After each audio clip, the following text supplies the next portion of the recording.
Nah,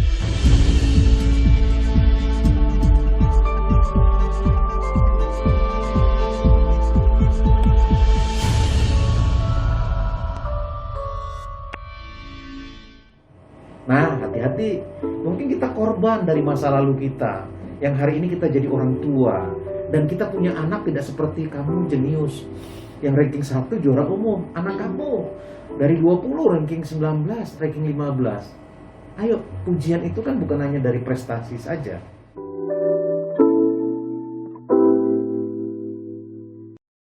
Sembilan 90,4 FM Sonora Medan, sahabat Sonora. Kembali kita lanjutkan Sonora Siang Parenting bersama Mega Quality. Saya Rini Aprianti masih ngobrol di sini dengan Pak Agustinus Ketaren dan kita masih buka line diskusi di 0811 6040 904 0811 6040 904. Sesi kedua saya akan memberitahu apabila ada anak-anak kita mendengar atau kita sebagai orang tua yang mendengar hari ini, silakan refleksi diri ya. Mari kita sebagai orang tua kita merefleksikan diri. Ini ada beberapa hal yang saya buat, mungkin kita tidak sengaja juga melakukan ini terhadap anak kita oleh karena pola asuh kita yang dilakukan oleh orang tua kita dulu, Mbak Rini.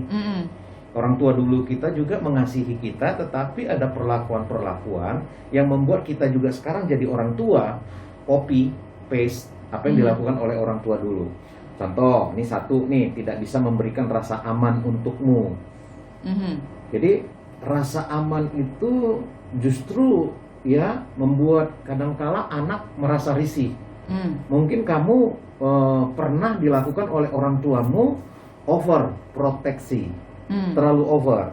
Atau apakah kamu sekarang menjadi seorang mama sehingga kamu akan berikan itu juga kepada anakmu, overproteksi.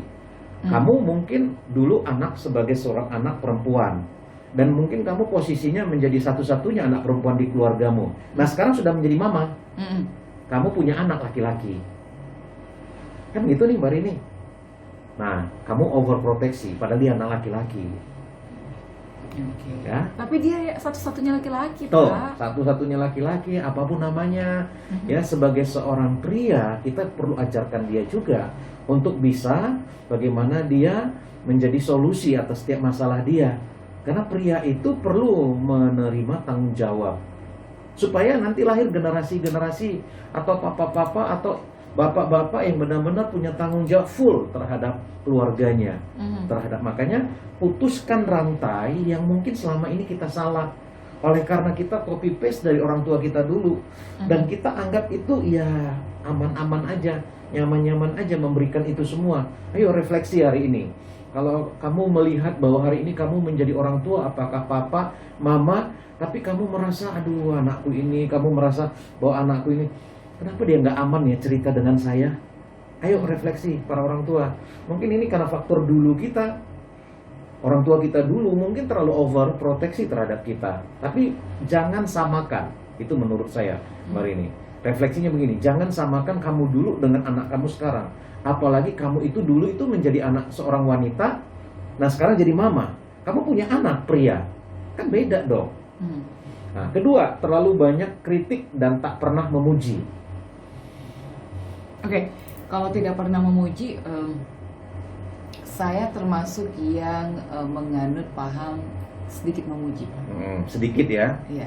Bukan berarti tak pernah ya? Iya sih, tapi sedikit. Kenapa? Karena kalau sudah dipuji, kita kadang langsung terbang gitu kan. Jadi lalai untuk berikutnya. Betul. Ya mungkin kita dulu punya orang tua yang memang ya nggak biasa untuk memuji. Nah orang tua kita dulu juga diperlakukan oleh orang tuanya begitu juga. Ranking 1 ya biasa aja. Juara umum ya biasa aja. Apa aja dulu gitu. Kan gitu ya. Akhirnya kita sekarang jadi orang tua. Dia bukan juara 1, bukan juara umum. Dari 15 orang, dia ranking 13. Loh, Pak, kita pasti sulit sekali untuk melakukan itu. Begitu ya. Sementara papa dulu itu ranking 1. Juara umum gitu.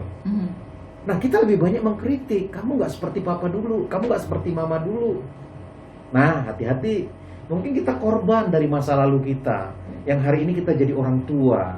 Dan kita punya anak tidak seperti kamu jenius yang ranking 1 juara umum. Anak kamu dari 20 ranking 19, ranking 15. Ayo, pujian itu kan bukan hanya dari prestasi saja.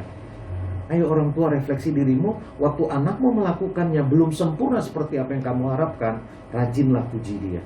Jangan kita lebih banyak mengkritiknya daripada memujinya. Apa dari sisi mana yang mau dipuji, Pak? Soalnya dari 20 dia ranking 18 gimana Iya. coba? Jangan dari prestasi itu dong, ada sisi yang lain. Waktu dia berpakaian, dia selalu pakaian pas banget itu di badannya. Dia selalu menggunakan warna, pokoknya kita orang tua kadang-kadang melihat ada 3 orang anak, kayak saya ada 3 orang anak, kalau dia pakai baju itu, wah semua yang dipakainya itu pas sekali di badannya. Saya senang kali melihat anak saya memakai baju begitu. Kenapa nggak dipuji? Jangan hanya dari sisi prestasi aja. Ingat loh, kadang-kala secara akademik kita gampang memujinya karena kita dulu selalu dipuji dari segi akademik. Tapi lahirlah anak kita yang memang bukan secara akademik, tapi ada sisi yang lain kan yang perlu dipuji, Mbak Rini. Sahabat Sonora, ayo, mana lebih banyak, kritikan atau pujian? Wah, ganteng banget anakku. Ya. Siapa dulu bapaknya? Ujungnya nggak enak, Pak. Ya. Lalu ada lagi, mereka butuh jadi pusat perhatian. Semua harus tentang orang tua. Bisa aja karena memang dulu kamu orang tua yang sekarang punya orang tua sibuk, jadi kurang perhatian dulu. Jadi sekarang menjadi orang tua, jadi pusat perhatian. Kamu paksakan anak-anakmu untuk menjadi pusat perhatian untukmu. Gitu. Kamu buat sesuatu, kamu membeli sesuatu, pokoknya semua yang kita lakukan hari ini menjadi pusat perhatian untuk orang tua. Nah, anak-anak yang mendengar hari ini atau melihat atau merasakan orang tua yang seperti ini, nah, kita juga perlu berubah. Kita perlu diskusi. Nah, orang tua yang merasa juga seperti itu, kita menjadi orang tua yang menjadi pusat perhatian. Ini karena korban masa lalu kita. Karena kedua orang tua kita sibuk dan jarang kita menjadi pusat perhatian waktu kita kanak-kanak. Dan sekarang sudah jadi orang tua. Cara bercandanya itu kadang-kadang membuat sakit hati. Ya kan? Dan mereka tak pernah meminta maaf meski kamu sudah komplain. Ya, wajar dong orang tua. Ya, Kan saya, gitu ya? saya dulu orang tua, tipe orang tua yang sulit meminta maaf. Saya belajar, Mbak Rini. Untuk apa? Supaya anak saya komplain saya waktu saya nggak bisa minta maaf. Karena dari anak saya juga belajar bagaimana menjadi orang tua. Saya paling gampang mengkritik, jujur aja. Mencari kesalahan itu paling gampang gitu. Tapi waktu saya salah, saya paling sulit untuk minta maaf.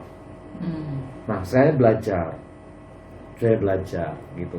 Waktu saya belajar memuji dari sisi yang paling kecil, di situ untuk perkataan minta maaf, saya gampang untuk mengeluarkannya. Karena waktu kita memuji orang, sebenarnya kita mengobati orang itu. Jadi untuk meminta maaf juga seperti itu. Kita sadar bahwa kita nggak sempurna, kita orang tua nggak sempurna. Anak-anak yang dengar hari ini juga, orang tuamu juga nggak sempurna. Tapi waktu dia sulit untuk meminta maaf, mungkin dulu orang tuamu adalah korban karena dia punya kakek, nenek, atau papa, mama yang sulit juga minta maaf kepada anak-anaknya. Kalau kita orang tua dulu kan selalu dikatakan harus sempurna, pokoknya jangan ada yang salah. Jadi perkataan maaf itu langka dulu. Nah, kita korban sekarang jadi orang tua. Pokoknya kamu menjadi pria itu harus perfect lah, tanggung jawab gitu. Nah, sekarang udah jadi orang tua, sulit meminta maaf. Mengkritiknya jago.